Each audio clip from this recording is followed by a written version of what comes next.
A tragédia recente no Rio Grande do Sul revelou uma série de falhas estruturais e políticas no enfrentamento de desastres climáticos.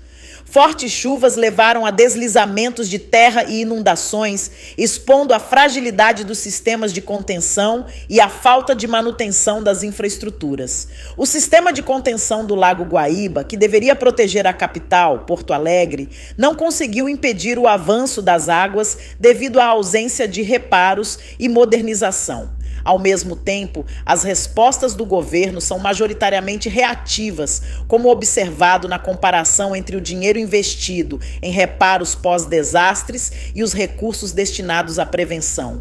Entre 2013 e 2023, os investimentos da União para reparos após tragédias foram 3 vezes maiores do que os destinados à prevenção.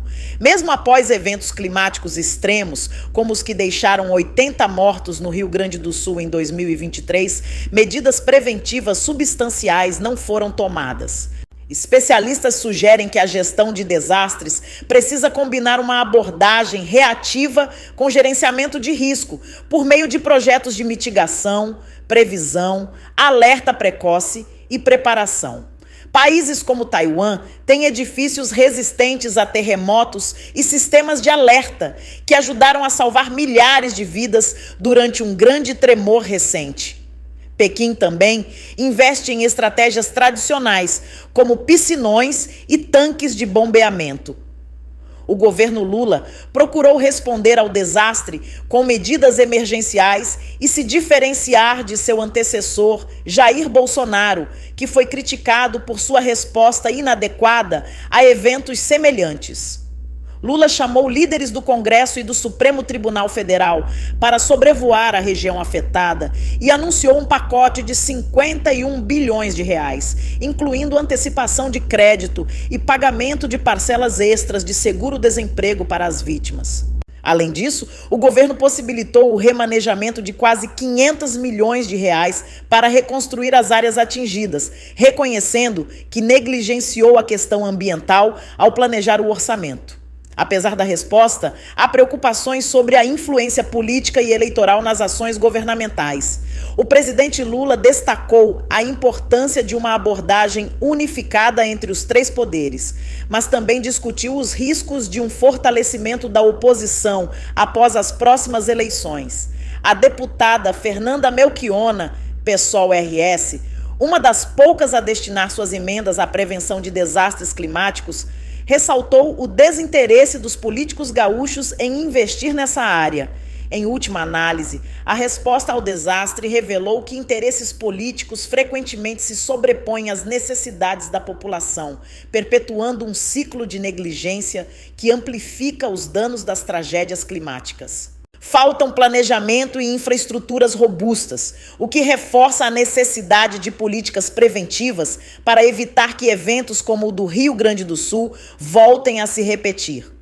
O caso do Rio Grande do Sul serve como um alerta para outras regiões, mostrando que o padrão se repete. Após uma tragédia ambiental, governantes visitam as áreas devastadas, declaram estado de calamidade pública e anunciam recursos emergenciais. Contudo, o histórico de inação do poder público indica que as promessas raramente são cumpridas, com os políticos priorizando projetos que trazem resultados imediatos e eleitorais. Enquanto isso, a população permanece desprotegida. Dados da Agência Nacional de Águas, ANA, mostram que em 2022, mais de 1,5 milhão de pessoas foram afetadas por enchentes, enxurradas e inundações no Brasil. Sem medidas preventivas adequadas, os cidadãos enfrentam perdas materiais e de vidas. O Rio Grande do Sul já sofreu com pelo menos 4 eventos climáticos extremos em 2023, mas nenhuma grande medida de prevenção foi implementada. Esse ciclo de remediar em vez de prevenir acaba saindo mais caro, tanto financeiramente quanto em termos de vidas humanas. Especialistas sugerem que a solução deve envolver um sistema robusto de previsão, alerta precoce e gerenciamento de risco, combinando abordagens tradicionais como tanques de bombeamento com edifícios resistentes a desastres. Estratégias como as adotadas em Taiwan e Pequim ajudaram a salvar milhares de vidas e poderiam servir como modelos. Ainda assim, mesmo com exemplos claros de sucesso na prevenção, a questão permanece.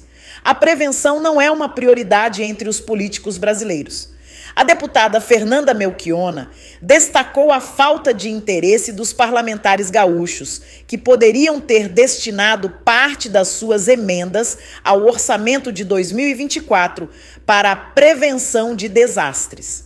O presidente Lula tomou medidas para conter os danos e mostrou um desejo de marcar sua administração pela eficiência administrativa. No entanto, seus esforços também refletem a preocupação eleitoral ao buscar diferenciação do antecessor. Ele chamou representantes dos 3 poderes para sobrevoar a região devastada, deixando claro que essa tragédia precisa de união e respostas rápidas. A questão eleitoral influencia as ações do governo, mas é imperativo que interesses políticos não ofusquem a necessidade de ações preventivas. A população deve ser a prioridade para que tragédias como a do Rio Grande do Sul não se tornem rotineiras. Sem um compromisso sério com a prevenção, o padrão de devastação e promessas não cumpridas continuará a se repetir, custando ainda mais vidas e recursos. A devastação causada pelas recentes chuvas no Rio Grande do Sul deixou marcas profundas nas comunidades afetadas. Famílias que perderam suas casas enfrentam um cenário desolador, buscando abrigo entre amigos, parentes ou em abrigos temporários montados pelo governo. Relatos de quem perdeu entes queridos e viu suas casas serem levadas pelas águas dão uma dimensão humana ao desastre, destacando a urgência de políticas mais efetivas de gestão de desastres. O trauma e a incerteza do futuro afetam a saúde mental dos sobreviventes, que muitas vezes dependem do apoio emocional da comunidade local para continuar. Os números desse desastre também se revelam preocupantes quando comparados a eventos climáticos anteriores. Em 2023, o Rio Grande do Sul já foi atingido por 4 eventos extremos, que resultaram na morte de cerca de 80 pessoas. Dados da Agência Nacional de Águas, ANA, mostram que em 2022, mais de 1,5 milhão de pessoas em todo o país foram afetadas por enchentes e enxurradas. A comparação com tragédias passadas indica que respostas reativas, sem investimento prévio em prevenção, continuam a ser um padrão.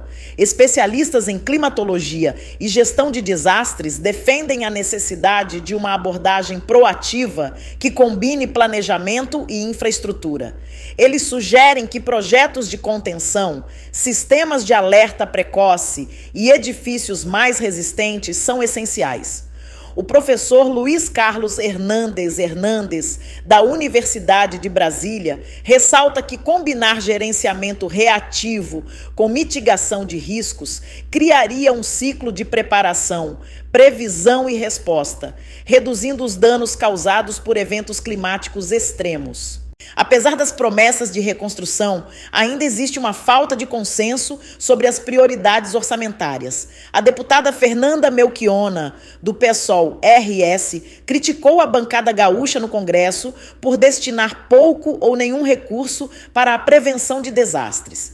Ela defende um uso mais eficiente das emendas parlamentares para proteger as comunidades vulneráveis. A resposta ao desastre mostrou que interesses políticos e eleitorais muitas vezes se sobrepõem às necessidades da população. Os detalhes técnicos fornecem um vislumbre das soluções que poderiam evitar futuras tragédias. Projetos como tanques de bombeamento e prédios resistentes a desastres são exemplos eficazes. Taiwan e Pequim investiram em sistemas robustos de previsão e alerta precoce, o que ajudou a salvar milhares de vidas. O Rio Grande do Sul poderia seguir exemplos semelhantes, adaptando-os à sua realidade. Enquanto isso, organizações comunitárias e grupos civis têm se mobilizado para apoiar os desabrigados e pressionar por mudanças. Iniciativas locais trabalham para conscientizar sobre os riscos climáticos e para unir esforços na cobrança de políticas públicas que priorizem a prevenção. A resiliência comunitária, aliada ao planejamento governamental, é fundamental para evitar que o padrão de tragédias continue a se repetir. O desastre no Rio Grande do Sul tem múltiplas causas, mas é inegável que houve negligência por parte das autoridades. A região já enfrentou eventos climáticos extremos anteriormente, o que torna a tragédia previsível para qualquer governo que acompanhasse os riscos ambientais. No entanto, ao priorizar investimentos para ações reativas e projetos de apelo eleitoral, as autoridades negligenciaram o planejamento de longo prazo, deixando a população vulnerável. Além disso, a má conservação da infraestrutura, como o sistema de contenção do Lago Guaíba, agravou o problema. A falta de manutenção adequada impediu que as obras cumprissem seu papel protetor, contribuindo para os deslizamentos de terra e inundações. Especialistas já haviam alertado sobre a necessidade de sistemas robustos de previsão, alerta e gestão de risco, mas essas recomendações foram ignoradas. Os efeitos do aquecimento global também devem ser considerados. O clima extremo está se tornando mais frequente e intenso, aumentando a necessidade de investimentos em medidas de mitigação e adaptação. Sem uma mudança na abordagem, outras regiões do Brasil que enfrentam riscos similares, como o Sudeste e o Nordeste, também podem sofrer com desastres ambientais devastadores. A negligência das autoridades em priorizar ações preventivas e em manter a infraestrutura adequada no Rio Grande do Sul expôs a população a riscos desnecessários. Governantes falharam em investir de maneira proativa e ignoraram os alertas de especialistas sobre a necessidade de sistemas eficazes de previsão, alerta e resposta. Ao focar em políticas reativas e com apelo eleitoral, os gestores contribuíram para a vulnerabilidade das comunidades. O impacto das mudanças climáticas exacerbou a frequência e intensidade de eventos extremos, deixando claro que a prevenção é fundamental para evitar desastres futuros. No entanto, sem mudanças substanciais na abordagem governamental, outras regiões do Brasil, como o Nordeste e o Sudeste, também correm o risco de enfrentar tragédias semelhantes. É profundamente triste e lamentável ver essa situação se desenrolar no Rio Grande do Sul. A perda de vidas, a destruição de lares e o sofrimento das famílias afetadas são dolorosos de se testemunhar. Espero que as autoridades realmente se unam para oferecer o apoio necessário aos sobreviventes, ao mesmo tempo que adotem medidas eficazes para impedir que tais tragédias voltem a acontecer, que possamos aprender com essa tragédia e criar um futuro onde ninguém mais precisa enfrentar tamanha devastação. Um abraço do Prof. Day Top News e Education.